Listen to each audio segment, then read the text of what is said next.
Hello and welcome back to the Zak and Buzz Review. It's us back for the Whovian review. So we're going to do a review of episode 6 of season 1 of Doctor Who, The Legend of Ruby Sunday. Exactly, we've left it a few days, obviously, just to get the feedback. Yes. Yeah, we love doing that. But first, we've got to bring up the thing we didn't mention in yes. the previous review, which was Richard E. Grant. And that is why I'm holding the Scream of Shalka. Yeah, now that did actually throw up a lot of chat on all the sites when it comes to to social media. And I think I know why. Yeah? Because there's a lot of people that have been like throwing ideas around and everything. Well, personally, let's off the bat actually, talk about the canonisation of Scream of Shalka, which originally he was the animated Ninth Doctor. And to be honest, he did make an actual appearance in the comic relief special, The Curse of Fatal Death, with Rowan Atkinson and Joanna Lumley, etc., etc., etc., which is also up for debate. Well, again, it's just a picture that appeared in a hologram, and that is what all the speculation is all about. Well, again, other actors have played, like Rowan Atkinson, for example, has played the Doctor, but we don't see his face zooming around there. So that kind of lends itself to the Scream of Shalka. Yep. Though this is animated, so why wasn't his face animated? Well, I think it's because obviously they want him to be in canon, yes. But I think I said I had a suggestion, but it came from you. Okay. Of why it was there. Okay, and that is? That is because it did exactly what it was meant to do, which was just get everybody talking about it. Absolutely no other reason. There's no hidden thing behind it or anything special. They probably sat around a table. We've sat around tables doing read-throughs at different productions, and then somebody says, "Hey, I've got an idea," and I go, "Actually, that'd be pretty cool." Let's just throw this in because what's going to happen is everybody's going to go crazy. The fans are going to do the work for you, and then it's just going to spread and spread and spread. And I think that's really just what it was for show, and like no actual real thought was put into the reasoning behind it. Which leads me to ask the question, or maybe not ask the question, but to point out that none of the so-called faces of the Doctor from the brain of Morbius, aka the Morbius Doctors, appeared in it. Which appeared in the horrible episode of The Timeless Child. Yes. Now so. This is my point.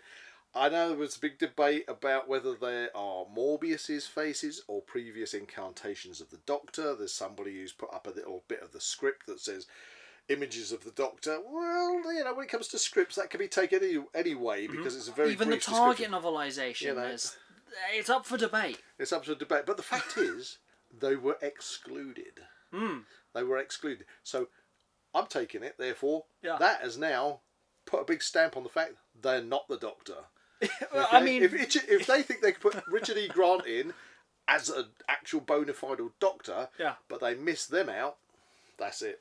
Reasons in it.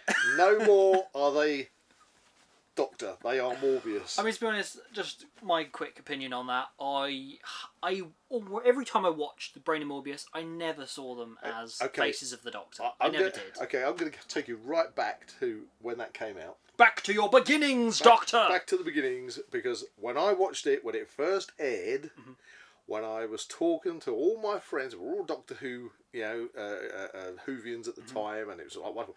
And this is you being young as well. So this is beyond young the Buzz. convention circuits where all that speculation. We didn't have the internet. We didn't have social media. You just talked to your friends and maybe picked up the odd little tidbit in Radio Times or in a newspaper or another magazine or something.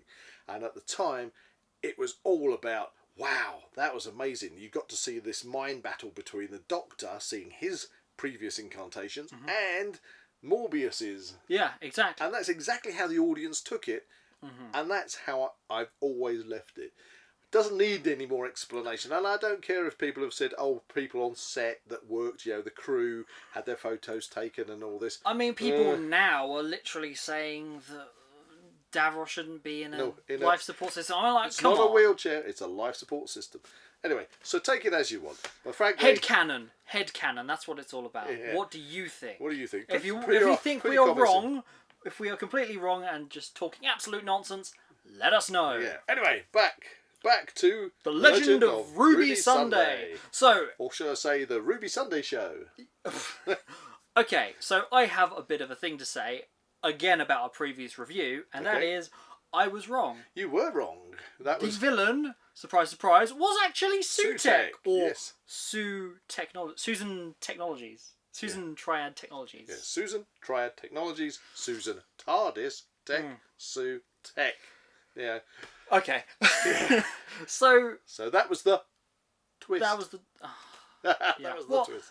People saw that coming though, and I thought it was too obvious. Yeah, I honestly, I left my mind open on that one. You were very sure that well, actually, if I recall, if I go back and we review our review, crikey, that's meta. I actually think that I did make the statement of I don't think we are going to see any classic Doctor Who villains in this, and therefore I was wrong too. Oh. I've got SUETEKH here. Oh, what have I got down here? Look, it's and I don't know if you can see him properly, but this is the OG original SUETEKH with green eyes. And I've got a mummy. If there aren't mummies in this next coming episode, they've got to have mummies. I am going to be very upset. Yeah, it's like not having the Yetis with the great intelligence. Yeah, exactly. I mean, come on. Well, okay, so let's talk about the actual story. Huzzah! Wow! Thank you. Okay. Thank you. We actually got a Doctor Who story at last. It was way better than all the other episodes until this point. Everything else of Ncuti's run. Yes. Everything else that has been in this first series has been under par. Yeah. Okay, and it hurts me to say that because I really wanted everything to be fantastic. Exactly. But it's been really under par. I know there's people out there who are going, "Oh, it's amazing, it's really wonderful," but it's not. It shows them up anyway that they can do an episode that actually is pretty good. Exactly. Which not only is it pretty good, but it appealed to the whole fan base. Exactly. I've spoken to so many people of so many ages, so many opinions when it comes to Who, and all of them gave positive feedback. So it proves that they can write if they want for the wider Who audience. Come on, guys. It's not hard. It's not hard. And so you were it's a bit like when we saw in the last special, I think it was the last special when we had Peter Davison and everybody turn up as the Doctor. It was all it appeased. You're talking about Power of the Doctor. Yeah, okay. It appeased all the old Doctor Who fan service. And this did it well because you've got SUETEKH in it. And it's like great pyramids of Mars. We can feel connected to it. So this story kind of for me felt like it was kind of two halves. The first half is kind of two stories. Yeah. So you had the half where they're going back in time to check out the night that Ruby was abandoned at the. Oh yes, this was the time church, a time room or whatever. A time window. Time window. Okay. And that kind of, to me, felt a bit disjointed from the other side of the story that started it all off, which was turning up at unit and going, "Who is this person? Show me the lovin'! Who is this Susan person? Who is Susan Twist? We don't know."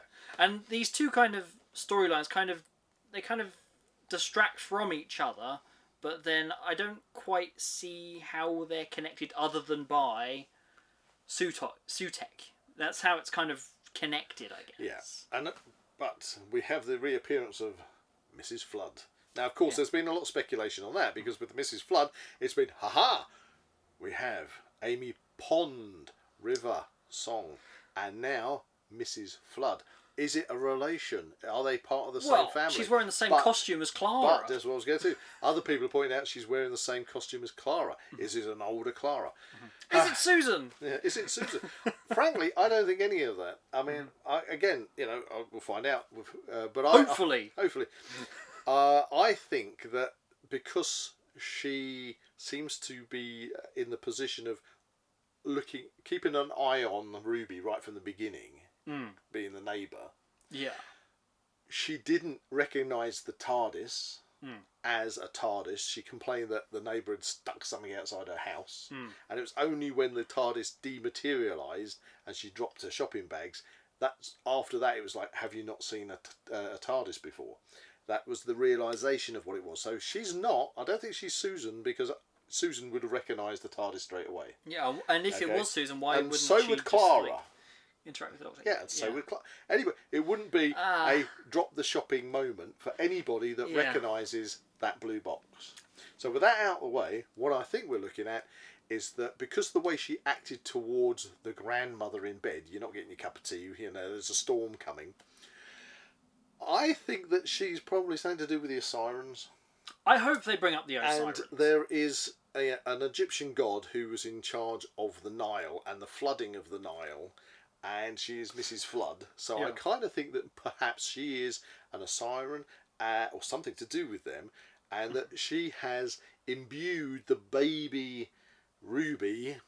And let's face it, there's a bit of a connection because we see this horrible CGI SUETEKH with this ruby stuck in the top of his head, which seems to have a bit missing. Maybe I don't know. Yeah, this is perfect. You know, this is perfect. We don't need the crappy CGI. We need an actual actor dressed as SUETEKH and make him 10 feet tall, if you like. You know, make him really, you know, imposing. But that was a bit. Anyway. So I'm reckoning she's saying to with the Sirens. I reckon that Ruby has been she's got some special power. We know that there's something special about Ruby, which means that we are going to get again, inevitably, in the finale, that kind of Rose has looked into the heart of the TARDIS. Yeah. And Donna Noble's got Time Lord powers. Clara is the impossible girl. In fact, I'd even go as far as to say it's kind of like out the playbook of Guardians of the Galaxy, where you have Star-Lord is part God. You know, he is half human, half God. His father is ego. So could it be that the Ruby is part Osiran then? That's kind of what I'm thinking. Or maybe the name Ruby has got something to do with the fact that SUETEKH's got, you know, looks in his head like a ruby or gemstone or something. But green eyes. Green eyes. But I think ultimately what will happen is, of course, she will save the day, whatever her special power is. Like Star-Lord defeating his father. She will snow on SUETEKH. Yeah, freeze him, and then after SUETEKH has been defeated, banished into somewhere or whatever, then she'll be just plain old Ruby. Just like Star-Lord becomes just a human instead of half god. She will just be plain old Ruby to go on for it. Yeah. So I think that's going to really round off the actual finale. Yeah. I'd like to see SUETEKH actually... SUETEKHing rather than being the... What do you think of the CGI? They've got the money to spend. Yeah. They've got the money to spend on costumes and stuff. They haven't done it. You know, the last one with the bird people, underwhelming on the costume. I think, to me, it comes down to the fact that I feel much like the toy maker, they've kind of misinterpreted the kind of power of SUETEKH. Like beating the toy maker by playing catch. Yeah, because the toy maker is like some of this, like... He's an ethereal being. Of immense power. He's a bit like Star Trek's Q, And I've seen promotions of things comparing the toy maker to SUETEKH, and let's not forget that SUETEKH is an Osiran. He is a dude. He is a physical being. He's an alien race, the Osirans. Godlike powers. Much like the Time Lords. Exactly. The Time Lords have godlike powers. He is an alien, not this interdimensional kind of being. Yeah, I mean, don't forget, the Time Lords went up against some giant vampire bats with their and everything. You know, the Time Lords, the great vampires. Yeah, the Time Lords themselves are god. Well, they were until they got kind of written down to being not very much at all pansy. But they are like godlike themselves. They were overseers of the whole of the time of the universe and everything, and they got bored. I think that unlike the toy maker, who's kind of underplayed, I think they've kind of over exaggerated SUETEKH's Do you think he's powers? meant to be? You know, what was the creature? Beep the Meep. Do you think he's the one he refers to as the boss? The boss. I hope it's not, because that just seems a bit stupid. Yeah. Anyway, so okay, we've sort of covered where we think this is going. But the story was better. Had a lot to it, kept us on our edge of the seats. The action was going on. You want to find out what happens. It wasn't pushing anything, was it? Well, the only difference is you had the new scientific advisor, but he was all right. He did his job. I think it's because the other actress couldn't make it. That is literally the reason he got the job. Yeah. I believe he got it because he was meant to be in the Space Babies, and they gave him. Yeah, it was fine. Whatever. They seem to have gone from having Osgood. Yeah. Obviously, which I love the connection between Osgood, the fact she wore the Doctor's scarf, and her father was the one in the Daemons who was trying to keep working the machinery to get the hole through the heat shield, so Unit could get into Devil's End, and and having that connection was really good. Osgood seems to have gone off the bat now, and then do you not feel like it kind of stereotypes that the scientific advisor has to be this quirky kind of I think oddball? that, I know, and exactly that in a kind of a way. Having the diversity tick boxes as Doctor Who has, and I don't mean that in a negative way. You know, Doctor Who, as I've already said, is always been diverse and always been there to have everybody in, and that's great. But in a way, it's kind of making it something it's kind of making it a bit exclusive. It's got to be very quirky to be the Unit scientific advisor now. Yeah, you know, like you can't just be somebody who's right for the job. Yeah, and also, I don't understand. They've got the Vlinks there, which is kind of this alien tech. That has done nothing. And you really? kind of think that if anybody's going to be the scientific advisor, it's going to be the Vlinks, not a 13-year-old child. Exactly. Well, the portrayed as a 13-year-old child. Well, I think he is actually 13. You think he is? Yeah. Oh, right, okay. Or around that, anyway. Okay, so... or say child, teenager. Okay. Yeah, don't want to be offensive. So, yeah, but you kind of got this alien tech that knows so much more about alien technology, as I assume travelled through interstellar space and everything. Exactly. That should be the scientific advisor. But there you go. So they're kind of making the scientific advisor be a bit of a quirky character, which is a bit bizarre. But there you go. I think, okay, my final kind of thing to say on it is the fact it's kind of like a very broad kind of statement about kind of two-part episodes that we've seen. I wouldn't say recently because we haven't had one recently, but they seem to kind of, in the first episode, it's all questions, who's behind everything. Yeah. Villain is revealed at the end. Big reveal at the end. And then the actual story happens in the next episode. So it kind of feels a bit fillery on some of these two-parters we've had in recent years, that stuff happens, we don't quite know what's happening, big reveal, then the story happens. But I find that is a like bit... it pads out time almost. But I kind of feel that kind of leaves it just one episode to seal everything up. Exactly. Which is not enough. No. You know, I mean, you find out pretty early on that there's an alien thing in the original Pyramids of Mars, and we then find out, I think it's about episode 2, that it's SUETEKH. And then the story just keeps go.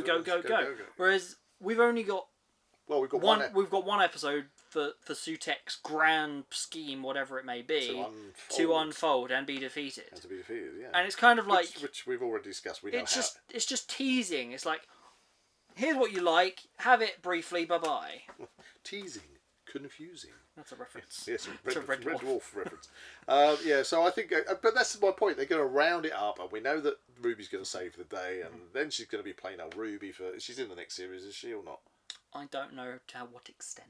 But she's meant to be. Yes, and he's got another right. She'll be human Ruby after this. Yeah. She will use her special power, and SUETEKH will be no more, or whatever. So there you go. So overall, it was a better episode. We should rate it. So we rate it. We always rate the episodes. I'm actually gonna go for a 7. A 7 out of what? Are we going 7 out of 10? A SUETEKH sitting on his throne, looking really cool and really menacing with his green eyes. Yeah. Okay. With a behind-the-scenes guy removing the pillow. Removing the pillow, that was brilliant. Or are we going down to one where we have SUETEKH is an animated Anubis kind of... Yeah, I think you've just described it there. Naff. Kind of... Just... Other than by name, it could be insert monster here, I guess. Yeah, the thing that makes it SUETEKH-y is the Egyptian side of things. Robot mummies. You know, pyramids. Yes. Sarcophagi. They better bring that up.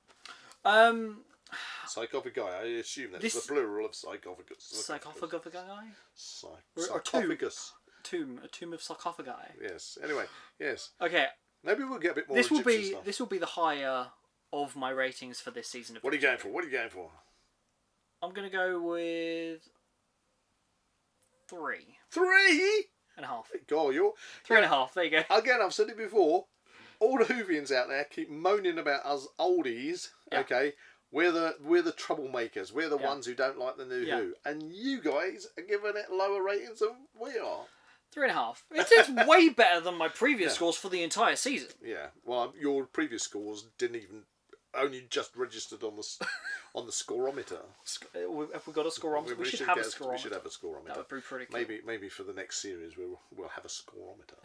What would you rate it? Yeah, anyway, I'm giving it a 7 because I actually thought, I sat there and I thought, at last, I've waited, I've chewed my way through this where other people have fallen by the wayside and have stopped watching this and I've got a Doctor Who episode. Hurrah! Now, I think the make or break of it is really going to be this next episode because it's got to stick the landing, and there is every example of multi-part stories of recent times that they just cannot stick the landing. Whether it be the Peter Capaldi ones or Jodie Whittaker, they just cannot stick the landing on having a suitable answer to everything. I just hope that we don't see Ruby doing like a rose or a star. Power! And the power is love. Love conquers all. Does it though? You know. But anyway, so yeah, hopefully it won't be a letdown. Hopefully there'll be more of a twist to the story. Aha. Yeah, that'd be cool. Hopefully. Maybe there'll be an appearance from the David Tennant Doctor.